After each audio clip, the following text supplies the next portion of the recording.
এই নন্দলাল বাবু এবং ওনার টিমকে দায়িত্ব দেওয়া হয়েছিল বেলুড় মঠের কম্পোজিট কনস্ট্রাকশন, তার যে স্কাল্পচারিং, তার যে ডিটেইলিং, তার যে আর্ট ফর্ম, সেগুলো সমস্ত করা। তো এইখানে যে মূল যে গর্ভগৃহ, মানে বেলুড় মঠে গিয়ে যখন আপনারা পৌঁছাচ্ছেন যে মূল গর্ভগৃহ এই দিকেই, তখন আপনারা দেখছেন যে দেখবেন যে প্রদক্ষিণ পথের চারদিকে একটা পরিক্রমা পথ আছে এবং সেখানে আমাদের একটা নবগ্রহ মণ্ডলের দিক আছে। এটাই আলোচনা শেষ দিক। এবং এই নবগ্রহ মণ্ডলের ডিস্ট্রিবিউশনটা ঠিক এইভাবে আছে।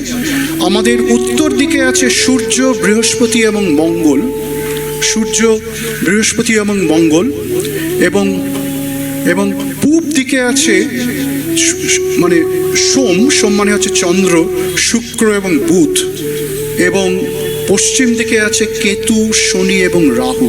বেলুড় মঠের যে স্ট্রাকচার সেটা একটা আশ্চর্য। আগেই বলার চেষ্টা করলাম, স্বামীজি চেয়েছিলেন যে পৃথিবীর সমস্ত স্থাপত্যের যে শ্রেষ্ঠ দিক, যা সেই এক অদ্বৈত তত্ত্বকে নানান দ্বৈতাভাসে, ইন আদার ওয়ার্ডস একটা সিঙ্গল ট্রুথকে স্পেস টাইম কন্টিনিউম কজেশনের যে বৈচিত্র্য, তার মধ্যে দিয়ে যে প্রকাশিত হয়েছে পৃথিবীর সমস্ত ধর্ম।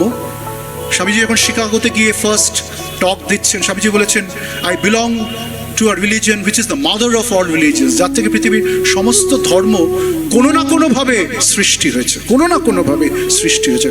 সমস্ত ধর্মের যে মূল ইনগ্রেডিয়েন্টসগুলো এই ভারতবর্ষ থেকেই অন্য জায়গায় গেছে।